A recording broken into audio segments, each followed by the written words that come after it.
11,755 feet की ऊंचाई पर बसा एक ऐसा धाम जहां साक्षात महादेव निवास करते हैं। एक ऐसा मंदिर जिस पर कई बार प्रकृति का कहर टूटा, लेकिन कोई इसका एक बाल भी बांका नहीं कर पाया। जी हां, हम बात कर रहे हैं 12 ज्योतिर्लिंगों में से सबसे ऊंचे केदारनाथ धाम की। आज की इस वीडियो में हम जानेंगे कैसे हुई इस पावन धाम की स्थापना, महादेव यहाँ बैल के रूप में क्यों विराजे, 2013 की उस भयानक बाढ़ में मंदिर कैसे सुरक्षित रहा, और अगर आप यहाँ जाना चाहते हैं तो मौसम और पट खुलने का समय और सावधानियां क्या क्या रखनी चाहिए आपको। वीडियो को अंत तक जरूर देखें क्योंकि ये सिर्फ एक यात्रा नहीं, साक्षात महादेव का चमत्कार है। चलिए वीडियो शुरू करते हैं। जय माता दी, जय श्री महाकाल। कैसे हैं दोस्तों? जैसा कि आपको वीडियो के स्टार्टिंग में पता लग गया होगा कि आज हम लोग किस विषय में बात करने वाले हैं, तो जानते हैं सबसे पहले कि इस मंदिर का जो इतिहास है, पौराणिक इतिहास और पौराणिक इतिहास की कथा वो क्या कहती है, उसके ऊपर हम लोग आज खुल करके चर्चा करेंगे। चलिए वीडियो शुरू करते हैं। सबसे पहले केदारनाथ का जो इतिहास है वो सीधा सीधा सा जो इतिहास है वो महाभारत के काल से जुड़ा हुआ है। वो महाभारत का काल जहाँ पे एक साथ जो भाई थे, एक ही रणभूमि में कौरव और पांडव दोनों एक दूसरे के समक्ष खड़े हुए थे। कई दिनों तक वो युद्ध हुआ और कई आम जन का, निर्दोषों का नरसंहार हुआ। इसका रिजल्ट क्या होता है? पांडव और कौरवों के युद्ध में पांडव विजय होते हैं। जितने भी कौरव 100 भाई होते हैं सभी का अंत हो जाता है। लेकिन युद्ध तो वो पांडव जो होते हैं जीत जाते हैं, उनका अधिकार भी मिल जाता है। लेकिन इसका रिजल्ट उनके पक्ष में आता है। लेकिन इसके रिजल्ट के साथ साथ उन पांडवों को होती है आत्मगिलानी। वो आत्मगिलानी जो अपने ही भाइयों के खून बहा करके उस युद्ध के अंदर जो अपने भाइयों का, 100 भाइयों का वो वध करते हैं, क्रूरता से अपने भाइयों का सर्वनाश करते हैं। वो जो पाप होता है वो पांडवों के दिल पे बहुत ज्यादा असर करता है। उन्हें समझ नहीं आता कि वो कैसे इस पाप से मुक्ति पाएं। तो इस पाप से मुक्ति पाने के लिए वो निकल पड़ते हैं हिमालय की ओर। हिमालय की ओर भटकते हुए वो पहुंच जाते हैं केदारनाथ की जो भूमि है इसके पास, उत्तराखंड, जिसे आज हम लोग केदारनाथ के नाम से जानते हैं।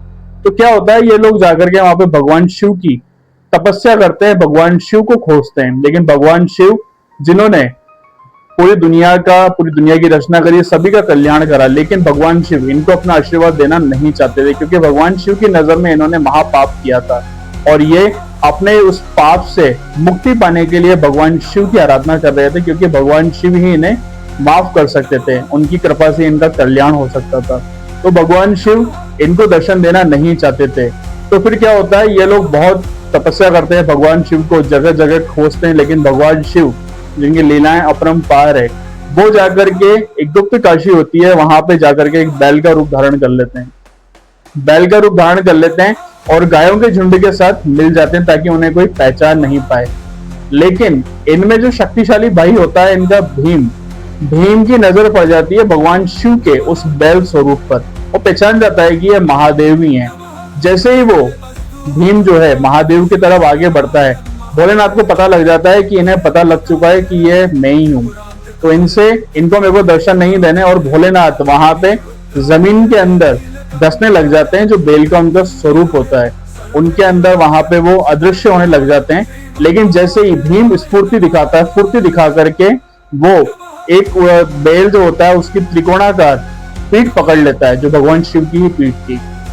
उसकी ये भक्ति देख करके, पांडवों की ये भक्ति देख करके उनके मन में जो समर्पण है भगवान शिव के प्रति, भगवान शिव को खोजने के प्रति, जो वो चातुकता दिखा रहे थे, इतने ज्यादा वो एक्साइटेड थे, ये देख करके भगवान शिव उनसे प्रसन्न हो जाते हैं और प्रसन्न होने के बाद उनके सारे पापों से उनको मुक्त कर देते हैं।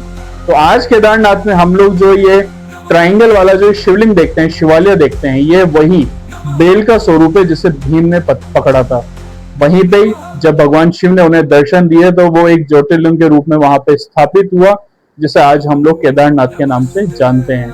केदारनाथ का मूल जो निर्माण है वो पांडवों ने ही किया था।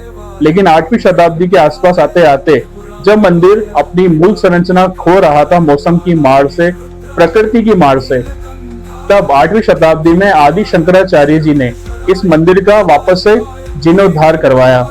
जीर्णोद्धार करवाने के बाद में 32 साल की उम्र में उन्होंने वहां पे समाधि ली, महासमाधि ली। समाधि जो है वो आज भी हमें देखने को मिलती है मंदिर के पीछे की तरफ, जो आज भी वहां पे जब भी जाते हैं तो उनके दर्शन हम लोग कर सकते हैं। उनका बड़ा योगदान रहा, अगर वो उस वक्त उस मंदिर का जीर्णोद्धार नहीं करवाते तो शायद आज हम लोग वहां केदारनाथ के दर्शन नहीं कर पाते। अब चलते हैं आगे की तरफ। आप सभी को पता है कि जून 2013 में क्या हुआ था। ये वो बाढ़ की बात है, वो प्राकृतिक आपदा की बात है जिसे आज भी जब हम लोग याद करते हैं तो हमारा कलेजा कांप उठता है। जून 2013 के अंदर क्या हुआ था वो सब चीजें आज मैं आपको बताने वाला हूँ। जून 2013 वहां पे एक ग्लेशियर है, ग्लेशियर का नाम है चोराबारी। चोराबारी ग्लेशियर जो है वो एकदम से टूट जाता है और वहीं पे ही नदी बहती है, मंदाकिनी नदी। उस ग्लेशियर के टूटने से सारा जो पानी होता है वो मंदाकिनी नदी के अंदर आता है। मंदाकिनी नदी जो है वो अपना रुद्र रूप लेती है और देखते ही देखते जितने वहां पे टूरिस्ट प्लेसेस होते हैं, टैक्सी, कैब, होटल्स, रेस्टोरेंट, जितने भी प्लेसेस होते हैं, लोगों के घर जो पत्थरों के मजबूत मकान बने हुए हैं, देखते देखते सब तितर बितर हो जाते हैं। तिनके की तरह लोग बहने लगते हैं, हजारों लाखों लोग मर जाते हैं। लेकिन अचानक वहां पे एक ऐसा चमत्कार होता है। कहते हैं कि चमत्कार, बहुत से लोग आज के टाइम में मानते हैं कि चमत्कार अगर उनकी आंखों के सामने हो तो वो उसे चमत्कार कहेंगे।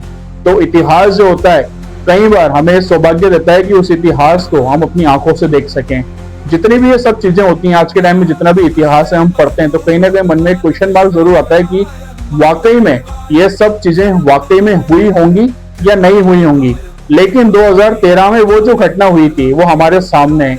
अगर हम लोग उसको देखें, उसकी अगर हम लोग एनालिसिस करें तो ये चमत्कार आने वाली पीढ़ियों के लिए उसी इतिहास की तरह जैसे आज इतिहास हम पढ़ते हैं। तो क्या होता है, अचानक से नदी का जो मंदाकिनी नदी होती है उसकी धाराएं तेज स्पीड से पहाड़ों से मंदिर की ओर बढ़ती हैं। अचानक से पहाड़ी से एक बहुत बड़ी चट्टान टूट करके मंदिर के जस्ट पीछे कुछ फीट की दूरी पर आकर के रुक जाती है। पता नहीं, आज भी उसका साइंटिफिक रीजन कुछ नहीं है कि वो चट्टान कैसे वहां पे आई और वो रुकी कैसे। जब कोई पहाड़ी से बहुत बड़ी चट्टान अगर आ रही है टूट करके तो वहां पे अगर वो एकदम से स्टॉप हो रही है तो कहीं ना कहीं वो भोलेनाथ की ही इच्छा है। भोलेनाथ ये सारी लीलाओं को रचने वाले हैं। तो जैसे वहां पे रुकती है, जो पीछे से तेज स्पीड से पानी आता है, जब उस चट्टान से टकराता है तो चट्टान से टकराने के बाद में पानी की जो स्पीड होती है, पहले वो एक सीधी लाइन में आ रहा था पानी तेज स्पीड से, लेकिन वहां चट्टान से टकरा करके उसकी दो डायरेक्शन हो जाती हैं और दोनों डायरेक्शन जो होती है मंदिर के लेफ्ट एंड राइट साइड से निकलती हैं। यानी कि पानी का जो बहाव है वो मंदिर के बीच में से साइड से होकर के निकलता है, लेफ्ट एंड राइट साइड से, लेकिन मंदिर का बाल भी बांका नहीं होता।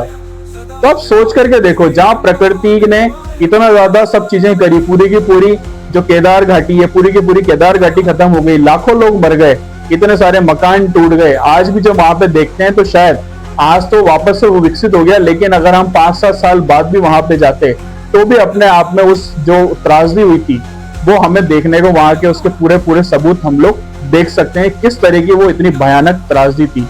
केदारनाथ मूवी बनी, उसके ऊपर आप लोगों ने जरूर देखी होगी, सुशांत सिंह राजपूत की। अगर नहीं देखी हो तो एक बार जरूर देखिएगा, आपको पता लगेगा और थोड़ी सी आप कल्पना कर पाएंगे कि वाकई में जून 2013 में एक्चुअल में हुआ क्या था। तो महादेव की इच्छा से वो मंदिर सुरक्षित रहा क्योंकि वहां साक्षात महादेव विराजमान थे। हमारा सनातन धर्म हमें इतने चमत्कार दिखाता है, इसके इतने प्रमाण है, फिर भी हम लोग अगर विश्वास नहीं कर पाए, मन में अंधविश्वास लेकर के कहीं और जाएं तो फिर वो हमारी बेवकूफी है। चलते हैं आगे की ओर। का जो पार्ट है उसे जरूर देखें और ध्यान से सुने।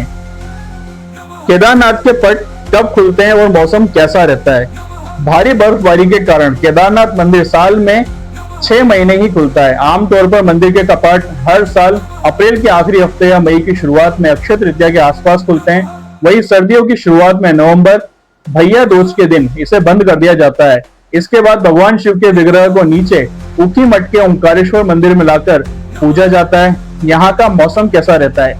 मई से जून तक मौसम काफी अच्छा और सुहावना होता है। यात्रा के लिए सबसे बेस्ट समय है।